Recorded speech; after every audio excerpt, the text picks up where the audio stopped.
to the place in the middle of the sun.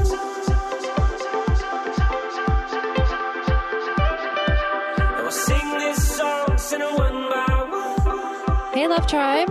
What's going on, guys? We hope you're doing great. We got a fun and different show for you today. Yeah, we interviewed Elizabeth Greenwood, and she's the author of Playing Dead, as well as her new book, Love Lockdown, Dating, Sex, and Marriage in America's Prisons.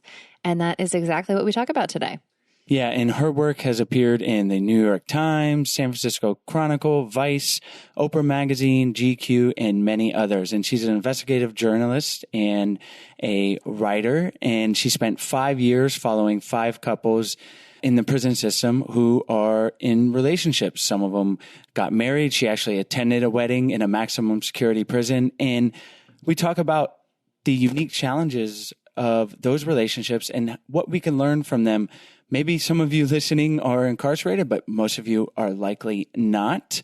And there's still a lot to learn from what these couples go through. And imagine, she shares how they have to communicate well during a 15-minute phone call that they're allowed, or how to create fun in different ways to stay connected when all you can do is send pictures and write letters and phone calls and an occasional visit where you're not even able to be intimate.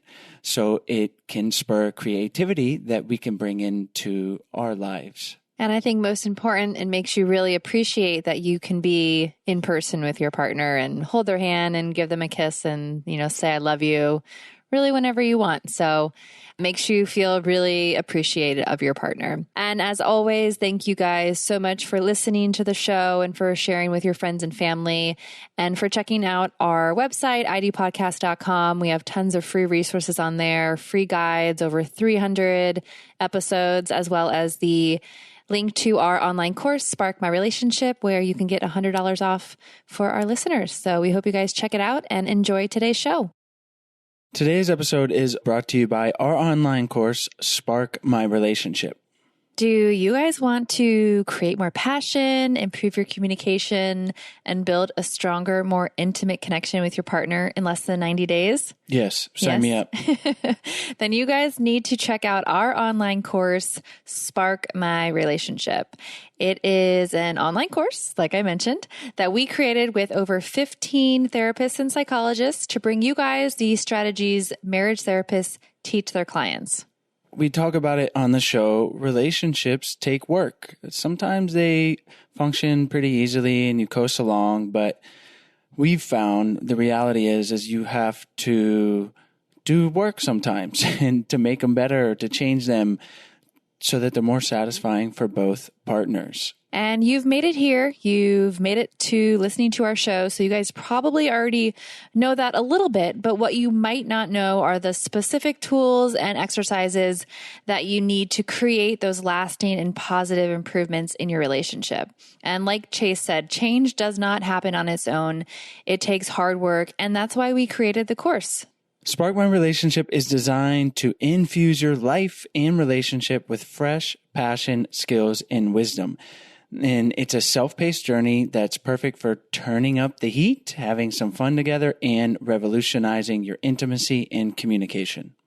And just some tools and strategies that the course includes is how to eliminate unhelpful old habits, develop mindful awareness to help improve your stress management, learn healthy and successful communication tools, create a deeper and more intimate bond, and strengthen your couple microculture, which you will find out what that is, in the future together. So for our listeners only, we're offering a special of $100 off the course. Visit sparkmyrelationship.com/unlock to unlock your discount. And there is a 30-day money-back guarantee, so there really is no reason to not give it a try. So go to sparkmyrelationship.com/unlock for $100 off.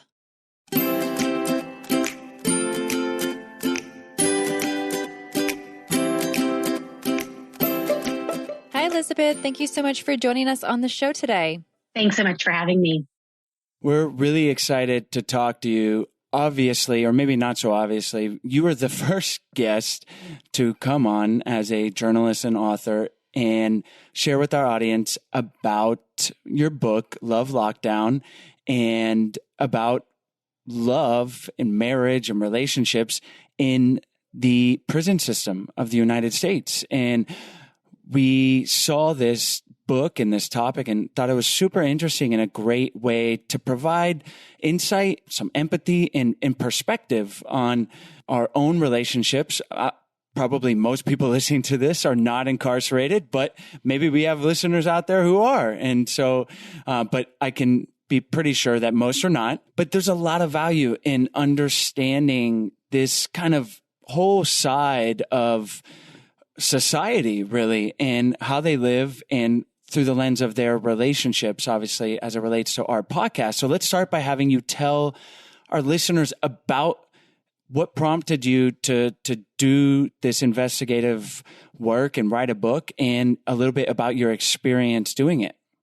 Sure. So Love Lockdown began more than 5 years ago now, and it actually grew out of a friendship that I made with someone I wrote about in my first book, Playing Dead. This is a fellow named Sam Israel, and he was a hedge fund manager in New York, and he did indeed fake his death to avoid some criminal charges at the beginning. He ended up turning himself in 3 weeks after he staged his own suicide, and he's now in Butner Federal Prison. So years ago, when I was doing reporting for that book, I interviewed Sam, and we mostly conducted our correspondence over an email application called Links that's used in prisons. And, you know, we did these interviews, but we continued talking long after that had wrapped, and we developed a friendship. And one thing Sam told me was that he will sometimes get letters from people who are interested in him, often women, often after his story has been featured, in the news on a cable true crime series. And I was so interested in that phenomenon because I think, like many of us, I'd always heard about that. And I'd heard about it in its kind of most extreme iteration, the women who wrote to Scott Peterson. And I was just always interested in, what's that about?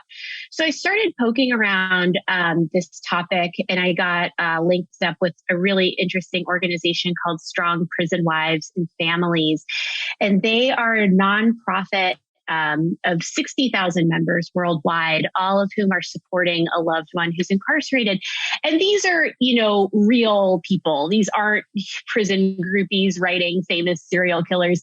These are all just everyday people who have a spouse or partner who's incarcerated. And this is a group to help them. So I met some amazing women through that group, all of whom have a husband or boyfriend incarcerated.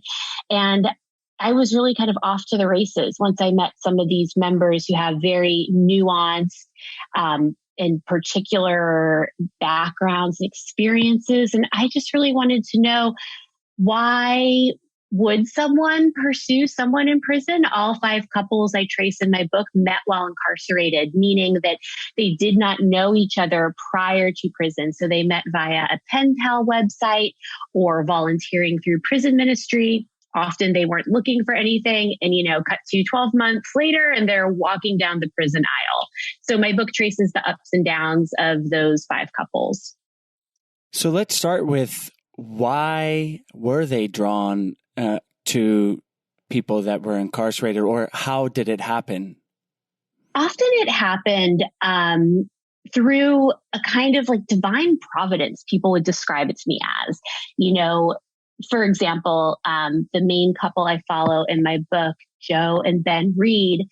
Joe at the time was going through a divorce. She had 2 young kids, and she was feeling pretty depressed. And a friend of hers at her church recommended sending a holiday card to someone who's incarcerated around Christmas time.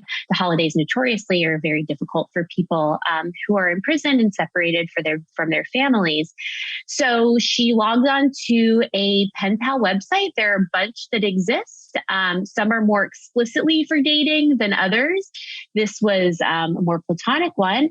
And she found someone who was in prison who said he wasn't looking, he was only looking for friendship, just looking for someone to pass the time with. And she, did her good deed, sent her note, and from there developed a friendship, and from there developed more.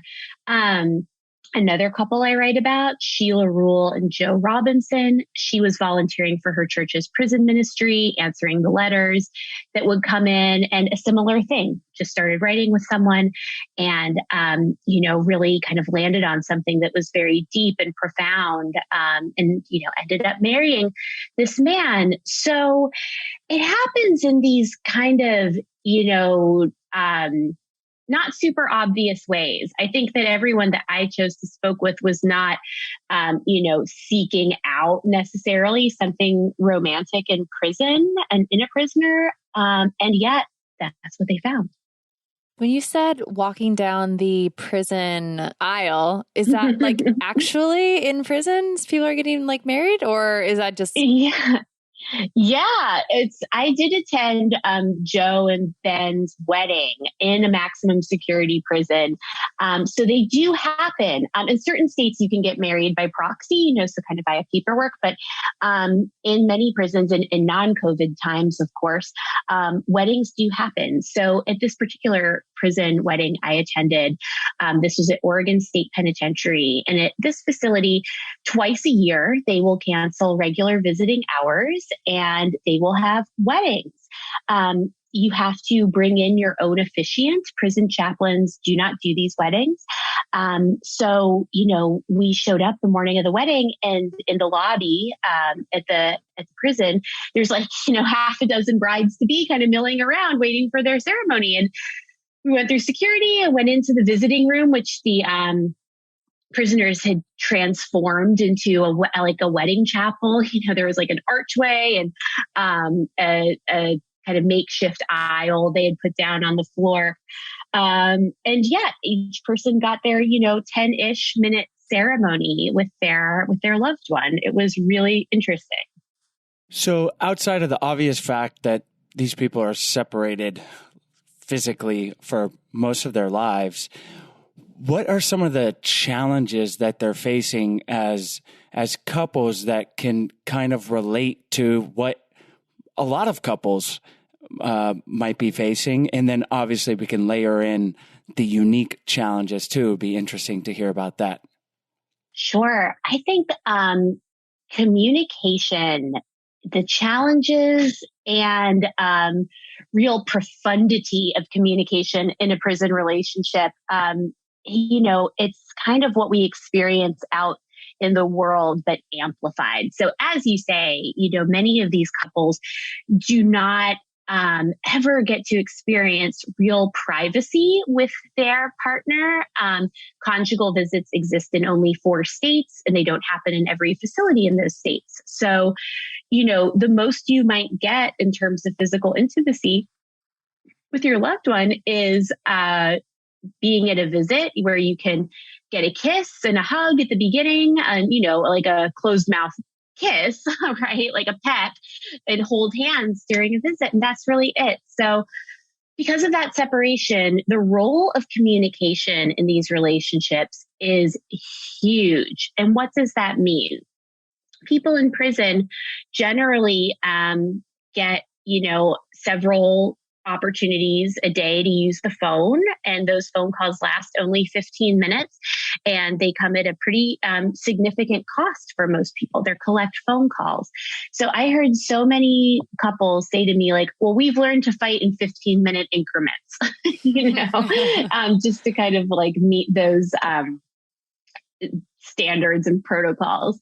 But I think that what is really cool about the couples I interviewed is that they've had to learn how to communicate and get to know each other in this very focused way where physicality is not an option anymore. So you go really deep with people and you get really vulnerable with people. And the letter writing piece, which is so old fashioned, in our kind of 21st century digital life, people were really like pouring their hearts out in these letters and getting to know each other in this very slow, methodical, really romantic way.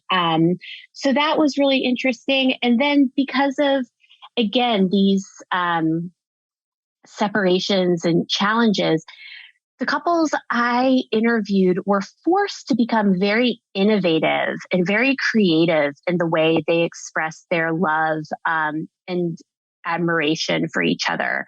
So that would be anything from, a husband in prison calling a wife and her saying, well, let's go for a walk, and taking the phone call out by a lake and describing everything she sees to kind of bring him into her world. And, sending photographs once a week, just of daily life, not of anything posed or special, but, here we are at the ball game, here we are going out to eat. And the ways in which the men who are incarcerated would show their love to their wives, really small gestures that, don't seem like much maybe on the outside, was swelled with this huge meaning. One person told me about going out and picking wildflowers for his wife in the prison yard and sending them to her in an envelope. And that's the way he would send her flowers. So I just think between the communication and the creativity and innovation that these couples, by necessity are forced to imagine, I thought was very inspiring and very cool. Did you get any details on how the couple worked through their 15-minute fights? Yeah, I did. I mean, I think that first, in a way, what I heard described to me is there are, no one I interviewed, believe me, would like wish for incarceration. It really is a nightmare.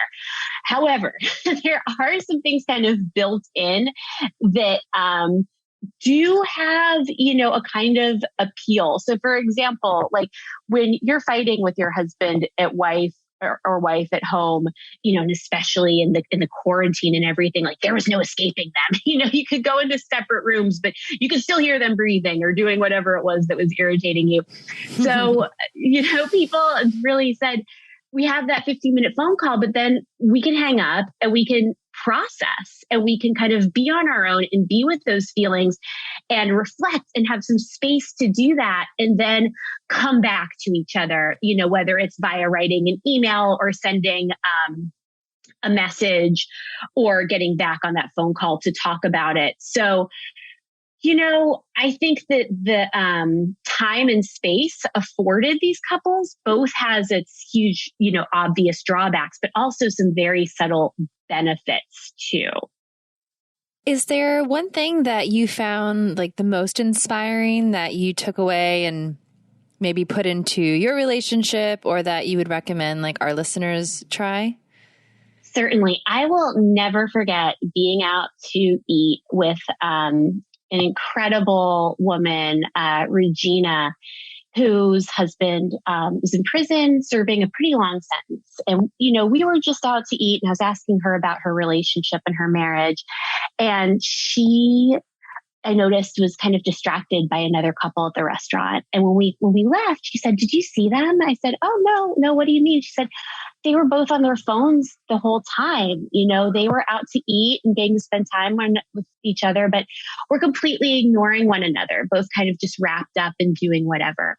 So it just became very apparent to me what a privilege it is just to get to be in the physical presence of our loved ones. And I think we all experienced that a little bit, going through COVID, being separated from family members, perhaps, and then the flip side's also being like trapped in the house with our husbands and wives too, and like being a little too close for comfort. But the thing I really took away from that is just how special it is to get to share time and space with my husband. And I thought about it so much. I'm very conscientious now to most of the time have my phone away when we're eating dinner, when we're watching TV and hanging out, and really get to, revel in each other's physical presence and to really listen and to really just cherish that. I got married in the course of reporting this book. And that was something that I did write into my vows to my husband, that it is so special just that we get to be together. And that's something that we take for granted a lot. And I want to promise you that I will not take that for granted, that just to be able to spend time with you is huge. And I really do cherish that. But before we continue on, we're going to tell you about today's sponsors. Today's episode is brought to you by BetterHelp. Nowadays, it is definitely okay to talk about our mental health and happiness. We are not meant to keep everything inside, and therapy truly helps. But what is therapy exactly? Well, it is whatever you want it to be. Maybe you're struggling in your relationship, or maybe you are super happy, but you want to be proactive in your relationship and look for some tools that might help you in the future. Or maybe you just feel overwhelmed with life and need someone to talk to. Whatever you need, don't be ashamed of normal human struggles and start feeling better today, because you deserve to feel happy. And now you don't have to worry about finding an in-person therapist near you to help. BetterHelp is customized online therapy that offers video, phone, and even live chat sessions with your therapist, so you don't have to see anyone on camera if you don't want to. It's much more affordable than in-person therapy, and you can start communicating with your therapist in under 48 hours. Join the millions of people who are seeing what therapy is really all about. This podcast is sponsored by BetterHelp, and our listeners get 10% off their first month at betterhelp.com/ido. That's BetterHelp, HELP.com/ido.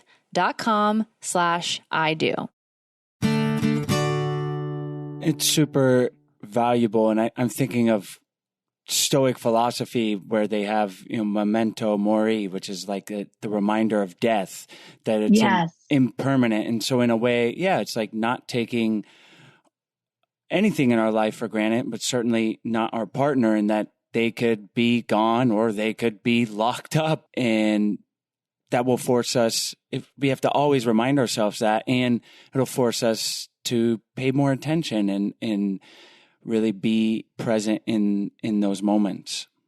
Yeah, I found that it also makes the little irritations a bit more manageable too. Like when my husband has left the cabinet door open, that's like his thing. Like he's physically incapable of closing a cabinet door. I can look at that and just say, oh, well, that's something, that's a tiny thing. And I can be irritated by that, or I can kind of delight in that as, just like evidence that he is in this house with me, and that's kind of great. I don't do that every time, I will say, but I strive for that. Exactly. Well, you talk about the connection between these prison relationships and real world outside of prison relationships, and how we both experience, desire and delusion in these relationships. So let's talk a little bit about each, maybe starting with desire.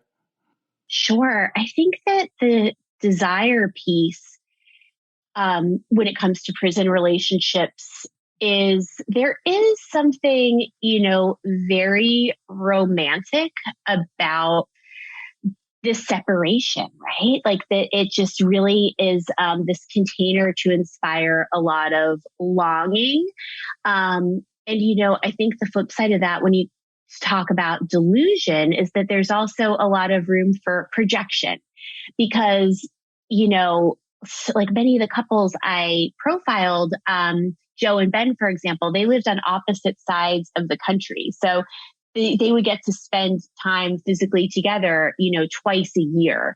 So there's a lot of desire that in between time can inspire, but also it is hard to get to know the kind of day-to-day of someone within that. Of course, they were writing and talking, constantly, but it is a little bit different than, seeing how someone like treats the waiter at a restaurant, for example. You don't get those specific data points. So I think that's a big stereotype that we have about these relationships, is that, oh, these people are delusional, right? Like they think that either he didn't do it, or, they're really ignoring something else big in their life or psychology, that this is what works for them.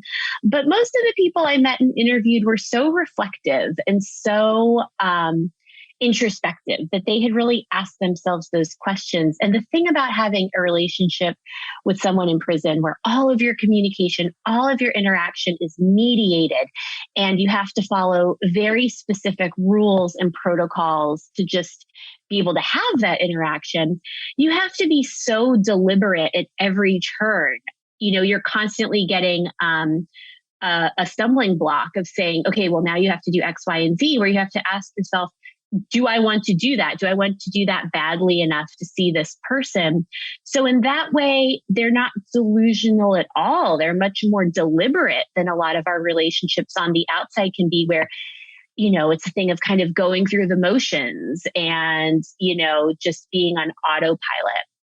So I think that's what it is for people who are in these relationships with someone who's incarcerated. But the piece about delusion that struck me, by contrast in thinking about our free world relationships, is just the fact that any relationship you enter is kind of based on delusion, essentially, because like when we make these vows to each other in marriage that we're going to, till death do us part, I mean, that's a little delusional. We just don't know, and it's a positive delusion, right? You have to take this leap of faith in order to get it off the ground. But I think that all relationships are based on a little bit of mutual delusion because, you don't always know what you're signing up for, and we're always changing and circumstances are always changing. So I think we're all delusional, in the best possible sense of it. We love those anecdotes and yeah, it's so true. And we can take the let's call it inspiration of this forced separation that's creating longing from these relationships, and that creates desire. And those of us that are not incarcerated are fortunate enough to be able to move freely, but we can still create that by having some space from our partner, by taking some time apart. I'm laughing because I'm remembering, if anyone watches Modern Family, and I don't know, Elizabeth, if you are going to know what I'm talking about, but the main character, this funny, goofy guy, and every Valentine's Day with his wife, Claire, Phil and Claire, they put on alter egos and they go to like a hotel and they meet at the bar, and he's always some ridiculous character and just clumsy and it's just hilarious. If you guys have not seen it, check out any of the Valentine's Day episodes. But my point is they're creating this desire, this novelty. It's not exactly longing, but it's being creative and like forced stipulations, right? So maybe stay away from your partner for 3 days, if you have that luxury or if that works out. And that's going to kind of create some of that tension and desire. And we've talked about that on past episodes. And then also with you talking about the delusion and how the people are very cognizant of the people that they're with that are incarcerated. And to me, I hear that there's an acceptance. They're accepting their partner for who they are and saying like, yeah, I know that this is that person. They did a bad thing. They're changing or whatever they say, but there's a recognition of that's who they are and that's who they're choosing to love, and not trying to make them their partner something that they're not. That's exactly right. And in a lot of ways, these relationships are more honest in a sense because you get your partner's rap sheet up front. you know what they're in for, right? I think with a lot of our relationships out here, there's, a bit more digging that you might have to do to learn that. But that acceptance piece is huge. And a lot of the people I wrote about, the charges they had were very serious. Like in some cases, these were violent crimes. So to work through that and to understand that and to, I think one of the things I'll always remember from an interview is what one prison wife told me, saying that, I'm not marrying this person's past. I'm marrying them.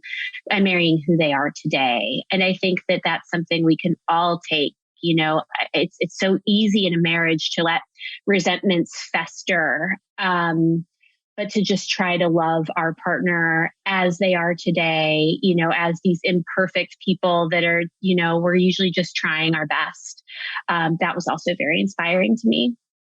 Did you interview any couples that had already been together prior to one person being incarcerated and then the person that was not, really struggling with resentment and forgiveness of, maybe them changing the whole relationship and being put away? Were there any conversations like that? I did interview those couples. I don't write about them much in the book because the focus is about couples who met while incarcerated. But the couples I interviewed who knew each other before, they often knew each other more in the earlier part of their lives, like in childhood. They'd gone to school together and then went their separate ways and then reconnected once someone was in prison. So I didn't have that experience of, the couple where suddenly the whole world is turned on its head. But I imagine, that presents its own set of challenges for sure. And as you say, resentment, but still, I think that the commitment and loyalty I saw over and over again, it's just really incredible. And it puts a lot of things into perspective about, what we tend to quarrel about in our marriages. Well, Elizabeth, this is fascinating stuff and I think really valuable to provide perspective to those of us that are not in an incarcerated relationship. And we've gone over those things of not taking our partner for granted, being present, accepting them for who they are. And before we wrap up, are there any things that we skipped over or some things you would like to bring up that you think would be valuable for our listeners to hear? Yeah. Another thing I noted in couples, because there's so much time apart, so many challenges, right? So what sustains a relationship? What propels it day after day, year after year, in spite of all of these challenges? And one thing I noticed with couples who did have a very successful track record of staying together is that they came together over some kind of shared personal project. So for example, Sheila and Joe, who I write about in the book, they really bonded over their shared passion for social justice. So while Joe was still incarcerated, they actually wrote books together. They started a nonprofit together and did a lot of organizing. So this was a project that they had in common that was not just about them and it wasn't just about their situation. It was making something positive from the situation that other people could learn from. And Joe and Ben also, they co-authored a workbook for other prison couples based on their own experiences that they ended up self-publishing. So I think one thing that I noticed that was really cool that I think we can all strive for is having this third thing that you're looking out at together. You have your partner, but then you're looking at this third thing. So whether that's family, children, some kind of volunteering mission, I think having that shared passion to take you out of yourself a little bit and into something bigger was a very big takeaway for me. Thank you for sharing that, Elizabeth. And we really appreciate you coming on the show and sharing this fascinating information and stories that you've gathered through writing your book. Before we wrap up, can you tell our listeners where they can find you online, and then we'll say goodbye? Sure. So you can follow me on Instagram and Twitter at Liz Greenwood 4U, the number 4, the letter U, and you can visit me at lizgreenwood.com. Wonderful. We'll have all the links to that information in your website, in the show notes, and in the podcast description. And thanks again for joining us today. Thanks so much for having me.